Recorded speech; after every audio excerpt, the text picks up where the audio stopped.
செல்லம் அவர்கள் எந்தெந்த அடையாளங்களை கியாமத்துடைய அடையாளங்களாக நமக்கு முன்னறிவிப்பு செய்து கொடுத்தார்களோ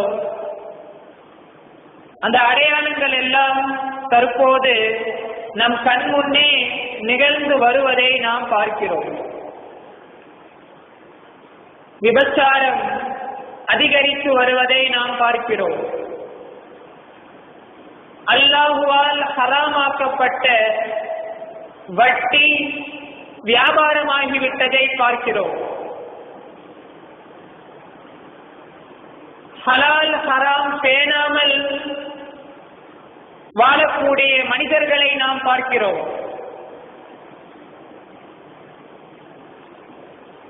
எல்லாவற்றிற்கும் மேலாக வேகமாக உருண்டோடக்கூடிய நாட்களையும் மாதங்களையும் இருக்கக்கூடிய இந்த தருணத்தில் நபி அவர்கள் ஏன் இந்த முன்னறிவிப்பை நமக்கு செய்ய வேண்டும்?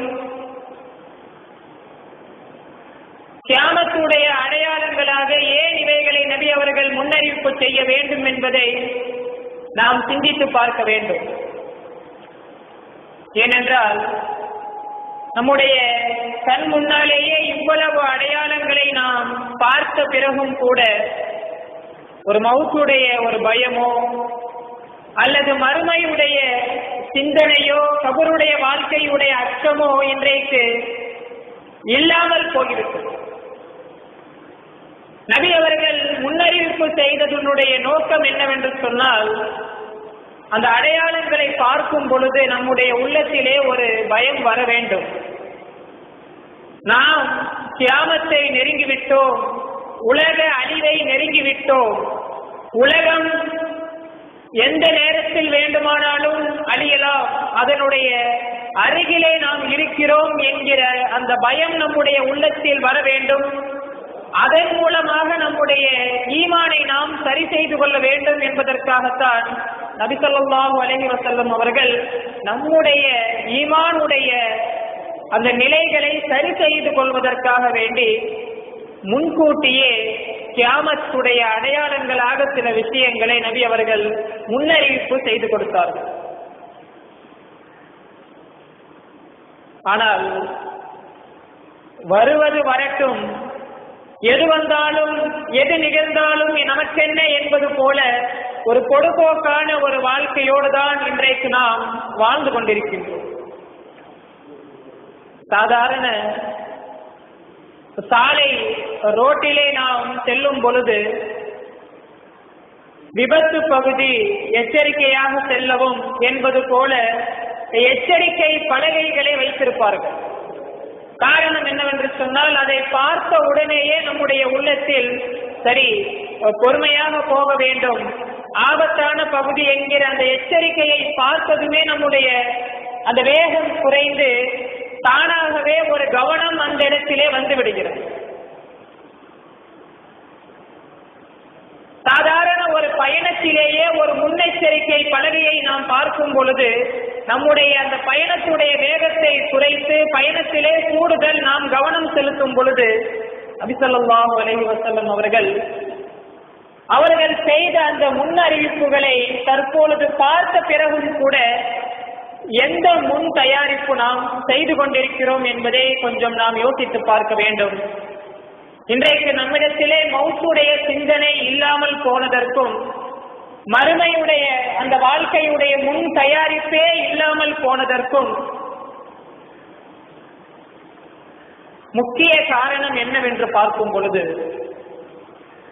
அந்தந்த மஹல்லாக்களிலே இருக்கக்கூடிய பள்ளிவாசல்களை, அல்லாஹ்வுடைய இறை இல்லங்களை எவ்வாறு பயன்படுத்த வேண்டும் என்பது நமக்கு தெரியாமல் போய்விட்டது. ஒரு பள்ளிவாசலை எவ்வாறு பயன்படுத்த வேண்டும், அதனை குறித்து நபி அவர்கள் எவ்வளவு நன்மைகளை நமக்கு அறிவிப்பு செய்து கொடுத்துள்ளார்கள் என்பதையெல்லாம் இன்றைக்கு கண்டுகொள்ளாமல் பள்ளிவாசல்களை இன்றைக்கு நாம் நம்முடைய வாழ்க்கையில் ஒரு பொடுபோக்காக இன்றைக்கு நாம் பார்க்கிறோம். முக்கிய காரணம் நம்முடைய ஈமான் இவ்வளவு கீழே சரிந்து கிடப்பதற்கு முக்கிய காரணமே பள்ளிவாசல்களை எவ்வாறு பயன்படுத்த வேண்டும் என்பது நமக்கு இன்றைக்கு தெரியவில்லை. நபி ஸல்லல்லாஹு அலைஹி வஸல்லம் அவர்கள் எல்லாவற்றிற்கும் நாம் எப்படி இருக்க வேண்டும், எவ்வாறு வாழ வேண்டும், எப்படி செய்ய வேண்டும் என்பதை கற்றுக் கொடுத்த நபி அவர்கள் ஒரு பள்ளிவாசலையும் எவ்வாறு பயன்படுத்த வேண்டும், எப்படியெல்லாம் அதன் மூலம் நன்மைகளை அடைந்து கொள்ள முடியும் என்பதை தெளிவாக நமக்கு அறிவிப்பு செய்து கொடுத்திருக்கின்றார்கள். ஆனால் நபி அவர்களுடைய அந்த அறிவிப்புகளை தெரிந்தும் கூட இன்றைக்கு நம்மிலே சிலர் மவுத்து வரையிலும் கூட பள்ளிவாசல் பக்கம் தலை காட்டாமல் மரணித்தவர்கள் எத்தனையோ நபர்கள் இருக்கிறார்கள். ஒரு சிலர் நானும் முஸ்லிம் என்பதை காட்டிக் கொள்வதற்காக வேண்டி அவ்வப்பொழுது தலை காட்டக்கூடிய மனிதர்களும் இருக்கிறார்கள். ஒரு சிலர் ஏதோ தன்னுடைய வீட்டை போல சுய தேவைகளுக்கு மட்டும் பயன்படுத்திக் கொள்ளக்கூடிய மக்களும் இருக்கிறார்கள். வெறுமே வீட்டிலே தண்ணீர் வரவில்லை என்று சொன்னால் வெறுமனே ஒரு கழிவறைக்காக பள்ளிவாசலை பயன்படுத்திக் கொள்வது, வீட்டிலே மின்சாரம் கரண்ட் இல்லை என்று சொன்னால் மின்சாரத்திற்காக வேண்டி பள்ளிவாசலை பயன்படுத்திக் கொள்வது, இப்படி அறவே வராமல் மரணிப்பவர்களும் அவ்வப்பொழுது தலை காட்டிக் கொண்டு நானும் முஸ்லிம் என்பதை அடையாளப்படுத்திக் கொள்பவர்களும் தங்களுடைய சுய தேவைகளுக்கு மட்டும் பள்ளிவாசலை பயன்படுத்திக் கொள்பவர்களும் வாரத்தில் ஒரு முறையும் வருடத்திலே இருமுறை மட்டும்தான் நான் வருவேன் என்று சைத்தானிடம் ஒப்பந்தம் செய்துவிட்டது போல ஒரு சிலரும் இருப்பதைத்தான் இன்றைக்கு உலகத்திலே நாம் அதிகமாக பார்க்கிறோம். பெரும்பாலான ஊர்களில் பெரும்பாலான பள்ளிவாசல்கள் இன்றைக்கு வெறிச்சோடிதான் காணப்படுகிறது. தொழுவதற்கு இன்றைக்கு பள்ளிவாசலை நோக்கி வரக்கூடிய உள்ளங்கள் வெகுவாக குறைந்துவிட்டது. நபி ஸல்லல்லாஹு அலைஹி வஸல்லம் அவர்கள் பள்ளிவாசலினுடைய சிறப்புகளை பற்றி பல இடங்களில் அதன் மூலம் எவ்வாறு நம்முடைய ஈமானை பலப்படுத்திக் கொள்ள வேண்டும், நன்மைகளை எவ்வாறு பள்ளிவாசலை முன்வைத்து கொள்ளையடிக்க வேண்டும் என்பதை பல இடங்களிலே நமக்கு ஆர்வமூட்டி சொல்லி இருக்கிறார்கள். மக்காவில் இருந்து ஹிஜ்ரத் செய்து மதீனா வந்த பிறகு இந்த சம்பவத்திலே ஒரு விஷயத்தை நாம் நன்றாக கவனிக்க வேண்டும். மக்காவில் இருந்து ஹிஜ்ரத் செய்து மதீனா வந்த பிறகு எல்லா அன்சாரி தோழர்களும் மதீனாவாசிகளும் நபி அவர்கள் தங்களுடைய வீட்டில் தான் இருக்க வேண்டும் என்பது போல எல்லோரும் ஆசைப்படுகிறார், ஒரு சண்டை போடுகிறார். நபி அவர்கள் என்னுடைய வீட்டில் தான் இருக்க வேண்டும், நபி அவர்கள் என்னுடைய வீட்டில் தான் இருக்க வேண்டும். நபி ஸல்லல்லாஹு அலைஹி வஸல்லம் அவர்கள் ஒரு முடிவு செய்வார்கள். தாங்கள் பயணித்து வந்த அந்த ஒட்டகம் அதை இந்த மதீனாவுடைய தெருவிலே நடக்க விடுவோம், அது எங்கு சென்று நிற்கிறதோ அந்த இடத்திலே இருக்கக்கூடிய வீட்டிலே நான் தங்கிக் கொள்கிறேன் என்று நபி அவர்கள் ஒரு முடிவு செய்வார்கள். அதே போல நபி அவர்களுடைய ஒட்டகம் நடந்து சென்று அபு அய்யூப் அன்சாரி ரலியல்லாஹு அன்ஹு அவர்களுடைய வீட்டிற்கு முன்பாக மண்டியிட்டு அமர்ந்துவிடும்.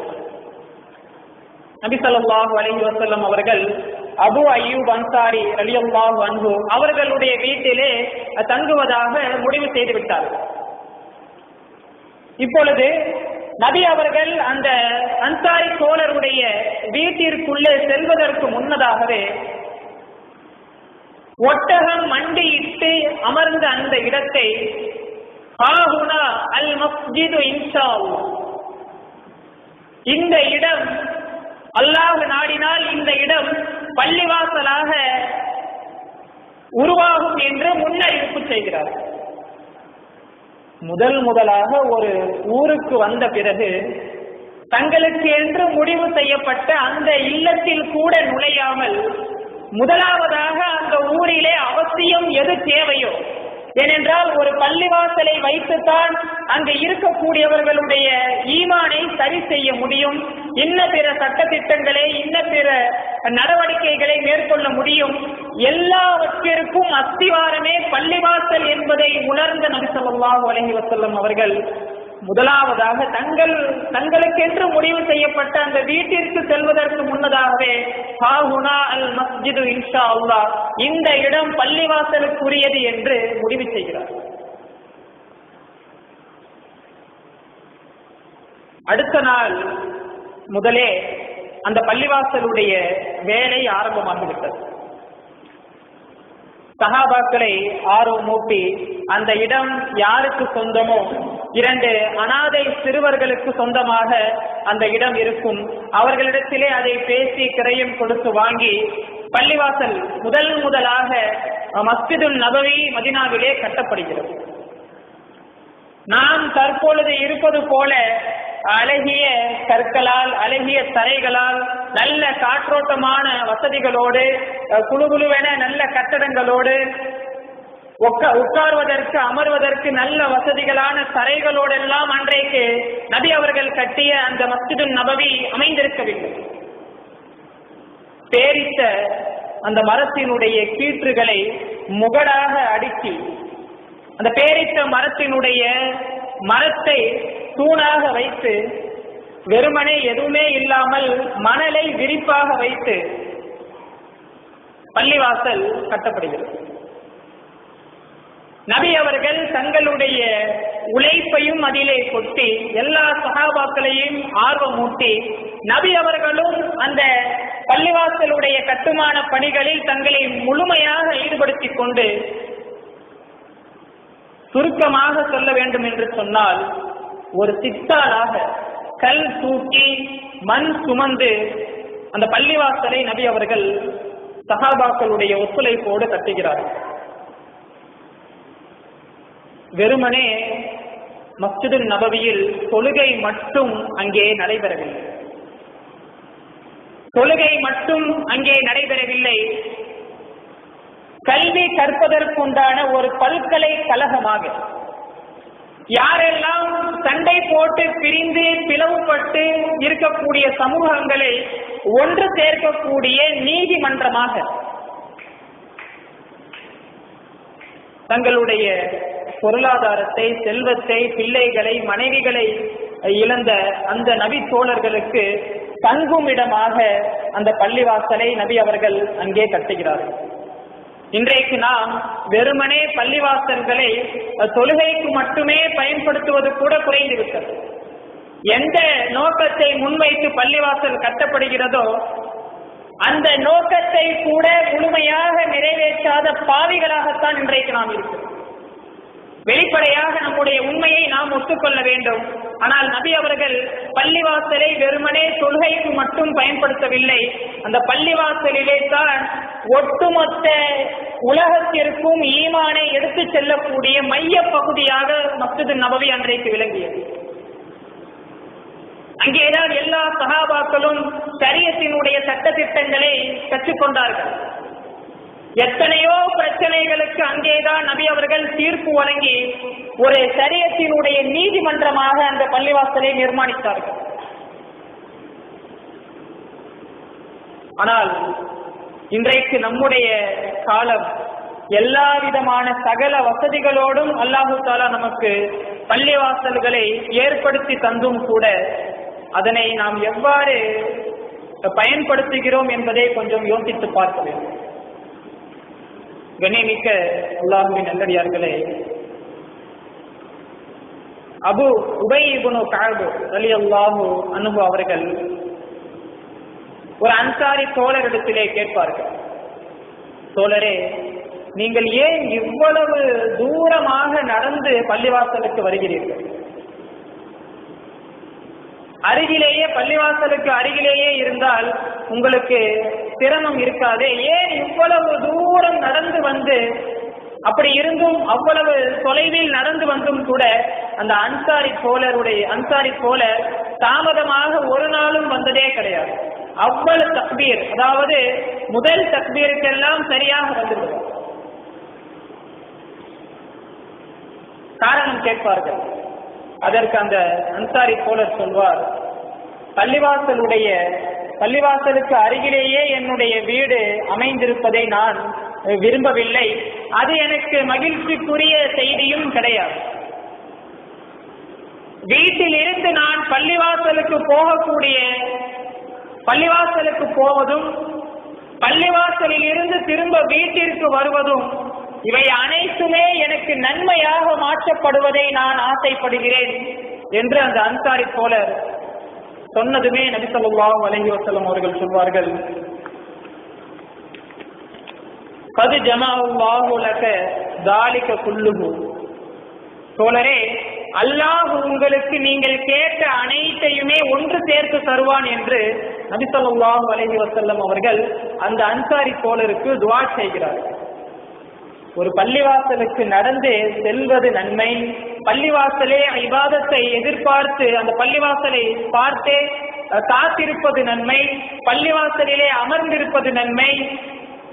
இப்படி பள்ளிவாசல் குறித்துண்டான சுருக்கமாக சொல்ல வேண்டும் என்று சொன்னால், ஈருலக வாழ்க்கையினுடைய இம்மை மறுமை வெற்றிக்கான ஒரு அறுவடை தலம், நன்மையை அறுவடை செய்யக்கூடிய தலம்தான் பள்ளிவாசல் என்பதை நாம் புரிந்து கொள்ள வேண்டும். பணம் சம்பாதிக்க வேண்டும், உணவு சாப்பிட வேண்டும் என்று சொன்னால் வயலுக்கு போக வேண்டும், அங்கே விவசாயம் செய்ய வேண்டும், நமக்கு தேவையான உணவு நமக்கு கிடைக்கும். பணம் சம்பாதிக்க வேண்டும், அதற்கு கடைக்கு செல்ல வேண்டும் அல்லது வியாபாரத்திற்கு வெளியே செல்ல வேண்டும். அப்பொழுதுதான் நமக்கு தேவையான பணம் நமக்கு கிடைக்கும். அதே போல நன்மை நமக்கு தேவை என்று சொன்னால், நாளை நம்முடைய கபருடைய வாழ்க்கையும் சரி, மறுமையுடைய வாழ்க்கையும் சரி, நன்மைகளால் அதை நிரப்ப வேண்டும் என்று சொன்னால், பள்ளிவாசலில் காலடி எடுத்து வைக்காத எந்த ஒரு மனிதனாலும் ஈருலக வாழ்க்கையில் வெற்றி அடையவே முடியாது என்பதை தெளிவாக புரிந்து கொள்ள வேண்டும். நாள் ஒன்றுக்கு 5 நேரம் கட்டாயம் பள்ளிவாசலிலே காலடி எடுத்து வைக்க வேண்டும். இங்கு நடக்கக்கூடிய தொழுகைகளில் முழுமையாக கலந்து கொள்ள வேண்டும். இதனை யார் புறக்கணிப்பானோ, யாரெல்லாம் வாங்குடைய சப்தம் கேட்ட பிறகும் கூட அல்லாஹ்வுடைய அந்த அழைப்பு அவனுடைய காதிலே கேட்டும் கூட யாரெல்லாம் பள்ளிவாசலை வெறுக்கிறார்களோ, இன்றைக்கு நிலைமை அப்படிதான் இருக்கிறது. எதை ஊரிலேயே எனக்கு பிரியமான இடம் என்று அல்லாஹு தஆலா பள்ளிவாசலை சொல்கிறான், ஊரிலேயே எனக்கு வெறுப்பான இடம் எது என்று பார்க்கும் பொழுது கடைத்தெரு என்று அல்லாஹு தஆலா சொல்கிறான். ஆனால் நாமோ அல்லாஹுவால் வெறுத்து ஒதுக்கி வைக்கப்பட்ட அந்த கடை தெருக்களை நமக்கு பிரியமான இடமாக தேர்ந்தெடுத்துக் கொண்டு அல்லாஹுவுக்கு பிரியமான இடமான பள்ளிவாசலை வெறுத்து ஒதுக்கி இன்றைக்கு நாம் வாழ்ந்து கொண்டிருக்கிறோம். எவ்வளவு பெரிய கை சேதம் என்பதை கொஞ்சம் நாம் யோசித்து பார்க்க வேண்டும். இப்படிப்பட்ட இந்த மக்களை பார்த்து பாங்கு சொல்லப்பட்ட பிறகும் பாங்கு என்ன எனக்கு சொல்வது, நான் எங்கே தொழுக செல்வது என்பது போல ஒரு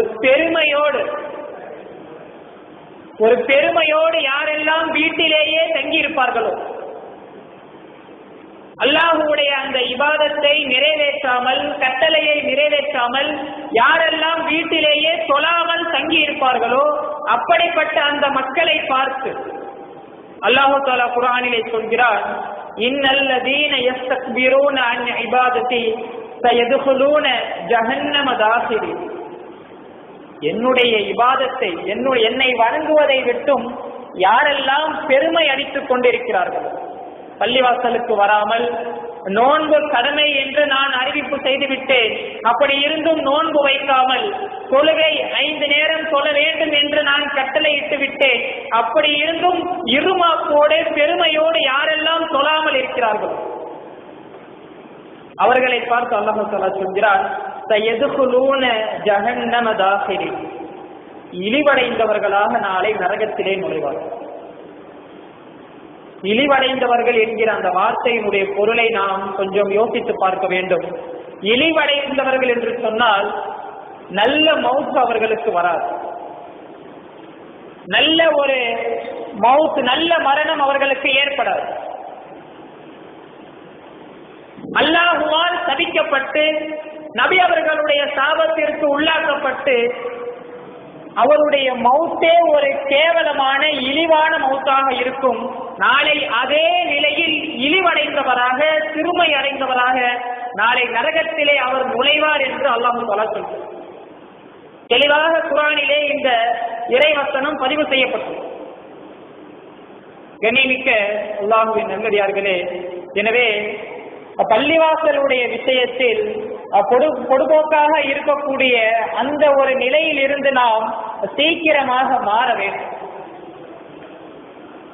இன்றைக்கு நமக்கு கிடைத்திருக்கக்கூடிய இந்த பள்ளிவாசலை போல எத்தனையோ ஊர்களில், ஆப்பிரிக்கா போன்ற எத்தனையோ நாடுகளில் நமக்கு கிடைத்திருக்கக்கூடிய பள்ளிவாசல்கள் கூட அவர்களுக்கு கிடைத்திருக்கிறது. இங்கே நல்ல பச்சை பசுமையான ஒரு இயற்கையான சூழலோடு, நல்ல காற்றோட்டமான வசதிகளோடு, நல்ல அழகான கட்டிடங்களோடு, ஒளி செய்வதற்கும் தண்ணீர் என்கிற எந்த ஒரு குறைபாடும் இல்லாமல் நல்ல ஒரு சூழ்நிலையில் அல்லாஹு தஆலா நமக்கு பள்ளிவாசலை உருவாக்கி கொடுத்து, நம்முடைய வேலை பள்ளிவாசலுக்கு வந்து தொழுது நம்முடைய நன்மையை சம்பாதித்துக் கொள்ள வேண்டும், அவ்வளவுதான். ஆனால் எத்தனையோ ஆப்பிரிக்கா போன்ற நாடுகளில் இன்றளவும் கூட அவர்களுக்கு சரியான பள்ளிவாசல்கள் அவர்களுக்கு கிடைக்கிறது. ஒரு பக்கம் வறட்சி, தண்ணி கிடைக்காத வறட்சி, ஒரு பக்கம் உணவு பஞ்சம், அவர்களுடைய உடலெல்லாம் மெலிந்து போய் சாப்பிடுவதற்கு உணவில்லாமல், ஒழு செய்வதற்கும் குடிப்பதற்கும் கூட தண்ணீர் இல்லாமல், நல்ல அழகான நல்ல ஒரு சூழலில் பள்ளிவாசல் இல்லாமல் அந்த மக்கள் அவ்வளவு சிரமத்திலும் கூட ஆர்வமாக தங்களுடைய 5 நேர தொழுகைகளில் தவறாமல் கலந்து கொள்கிறார்கள். அல்லாஹ் நமக்கு எதை குறையாக்கி வைத்திருக்கிறான் என்பதை கொஞ்சம் யோசித்து பாருங்கள். நமக்கு அவர்களை எல்லாம் நாம் ஒன்று சேர்த்து பார்க்கும் பொழுது நமக்கெல்லாம் எந்த விதமான ஒரு குறைபாடுமே கிடையாது. தண்ணீருக்கும் இங்கே பஞ்சமில்லை, உணவுக்கும் இங்கே பஞ்சமில்லை. எல்லா விதத்திலும் நல்ல ஒரு சூழ்நிலையை அல்லாஹ் தஆலா நமக்கு ஏற்படுத்தி தந்திருக்கிறார். கண்ணியமிக்க அல்லாஹ்வின் நல்லடியார்களே, பள்ளிவாசலுக்கு வராமல் யாரெல்லாம் வீட்டிலேயே இருக்கின்றார்களோ அவர்களுடைய வீட்டை எரிப்பதற்கு என்னுடைய மனம் விரும்புகிறது என்று நபி ஸல்லல்லாஹு அலைஹி வஸல்லம் அவர்கள் ஒரு ஹதீஸிலே சொல்வார்கள். இந்த உம்மத்தின் மீது ஆக பிரியம் வைத்திருந்த நபி அவர்கள் கூட ஒரு கட்டத்திலே பாங்கு சொல்லப்பட்ட பிறகும் தொழுகைக்கு வராமல் வீட்டிலேயே இருக்கக்கூடிய அவர்களுடைய வீட்டை விறகு கட்டைகளை கொண்டு நானே எரித்து விடுவதற்கு நாடுகிறேன் என்று நபி ஸல்லல்லாஹு அலைஹி வஸல்லம் அவர்கள் சொல்கிறார்கள் என்று சொன்னால், பள்ளிவாசலை வெறுத்து ஒதுக்கி வாழ்வது நமக்கு நாமே செய்து கொள்ளக்கூடிய கைசேதம் என்பதை நாம் புரிந்து கொள்ள வேண்டும். ஒரு பள்ளிவாசலை கட்டுவதற்கும் அதனை நிர்வாகம் செய்வதற்கும் அதை பராமரிப்பதற்கும் நபி ஸல்லல்லாஹு அலைஹி வஸல்லம் அவர்கள் எவ்வளவு சிரமம் பட்டார்கள் என்பது நமக்கு தெரியும். இன்றைக்கு எந்த ஒரு சிரமமும் இல்லாமல் நல்ல ஒரு சூழலில் நாம் இருக்கிறோம். ஆனால் அன்றைக்கு நபி அவர்கள் கட்டிய அந்த மஸ்ஜித் நபவி பள்ளிவாசலில் சரியான கதவுகள் கூட கிடையாது. அந்த மதீனாவுடைய வீதியிலே செல்லக்கூடிய நாய்கள் கூட சமயத்தில் அந்த பள்ளிவாசலுக்குள்ளே சென்று விட்டு போகும். பராமரிக்க எவ்வளவு சிரமப்பட்டார்கள். இன்றைக்கு பராமரிக்கிறோம் என்கிற பெயரில் நாம் நம்முடைய உழைப்பை இங்கே முன்வைத்து நம்முடைய கரத்தால் எல்லாம் இன்றைக்கு பள்ளிவாசலை சுத்தம் செய்யாமல் ஆட்களை வேலைக்கு வைத்து கூலிக்கு ஆளை முடிவு செய்து இன்றைக்கு பள்ளிவாசலை நாம் பராமரிக்கிறோம். நம்முடைய கரத்தால் பள்ளிவாசலை பராமரிப்பது எவ்வளவு நன்மை என்பதை இங்கே நாம் மறந்து விடுகிறோம். இந்த உலகத்திற்கே தலைவராக அனுப்பப்பட்ட நபி ஸல்லல்லாஹு அலைஹி வஸல்லம் அவர்கள் பள்ளிவாசலை எப்படி பராமரித்தார்கள் என்பதை ஒரு வரலாற்று நிகழ்ச்சியின் மூலம் நாம் தெரிந்து கொள்ளலாம். ஒரு முறை ஒரு காட்டரபி பள்ளிவாசல் மஸ்ஜிது நபவிற்கு உள்ளே வந்து பள்ளிவாசல் உள் வளாகத்திலே சிறுநீர் கழித்து விடுவார். நபி ஸல்லல்லாஹு அலைஹி வஸல்லம் அவர்கள் கழித்துவிட்டு அவர் சென்றதும் தங்களுடைய கரத்தால் அந்த சிறுநீரை சுத்தம் செய்து பள்ளிவாசலை பராமரிக்கிறார்.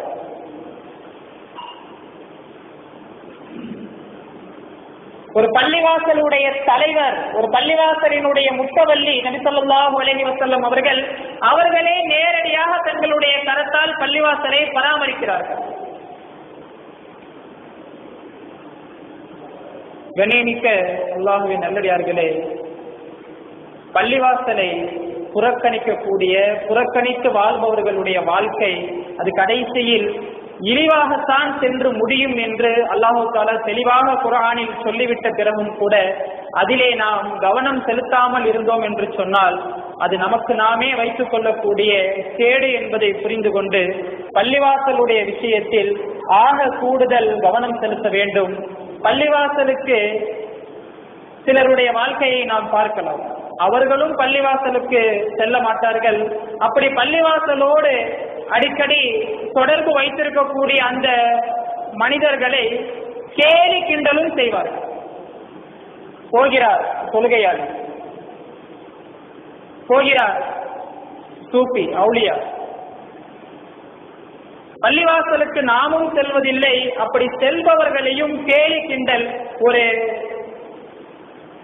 கிண்டலான ஒரு பார்வையோடு பார்த்து கொண்டிருக்கிறோம். நபி ஸல்லல்லாஹு அலைஹி வஸல்லம் அவர்கள் சொல்கிறார்கள், இதா ரஐத ரஜுல யஅதாதுல் மசாஜித, பள்ளிவாசலுக்கு அடிக்கடி போயிட்டு ஐவேளை சரியாக சொல்லக்கூடிய அப்படிப்பட்ட அந்த மனிதர்களை நீங்கள் பார்த்தால் ஃபஷ்ஹிது லஹு பில் ஈமான், அவரிடத்திலே ஈமான் இறையச்சம் இருக்கிறது என்று நீங்கள் சாட்சி கூறுங்கள் என்று நபி ஸல்லல்லாஹு அலைஹி வஸல்லம் அவர்கள் சொல்கிறார்கள். ஆனால் இன்றைக்கு நாமோ பள்ளிவாசலோடு நாமும் தொடர்பு வைப்பதில்லை. அப்படி தொடர்பு வைத்திருப்பவர்களை பார்க்கும் பொழுது நமக்கு கேலியாக கிண்டலாக தெரிகிறது. ஒரு பள்ளிவாசலை வைத்து நபி அவர்கள் எப்படியெல்லாம் நன்மையை அடைந்து கொள்ள முடியும் என்பதை நமக்கு தெளிவாக சொல்லியும் கூட அந்த பள்ளிவாசலை நாம் பயன்படுத்தாமல் இருப்போம் என்று சொன்னால் நம்மால் ஈருலக வாழ்க்கையில் வெற்றி அடைய முடியாது. நம்முடைய கடைசி நிலை யாரெல்லாம் பள்ளிவாசலை பயன்படுத்தாமல் இருக்கிறார்களோ, தொழுகைக்காக நன்மையை அடைந்து கொள்ளாமல் இருக்கிறார்களோ, அப்படிப்பட்டவர்களுடைய இறுதி முடிவு இழிவாகத்தான் இருக்கும் என்று அல்லாஹ் தஆலா தெளிவாக சொல்லிட்டார். சயதுகுலூன ஜஹன்னம தாகிரி. எனவே நம்முடைய வாழ்க்கையை முழுவதுமாக சரி செய்து கொள்ள வேண்டும். நபி அவர்கள் கூறியது போல பள்ளிவாசலை முழுமையாக பயன்படுத்தி முழுவதுமாக நாளை நன்மையால் நம்முடைய மீசானுடைய தராசை நிரப்பக்கூடிய இந்த பாக்கியத்தை அல்லாஹ் தஆலா நம் அனைவருக்கும் தந்தருள் புரிவானாக. வாஹிரு தஅவானா அல்ஹம்துலில்லாஹி ரப்பில் ஆலமீன். அஸ்ஸலாமு அலைக்கும் வரஹ்மத்துல்லாஹி வபரகாத்துஹு.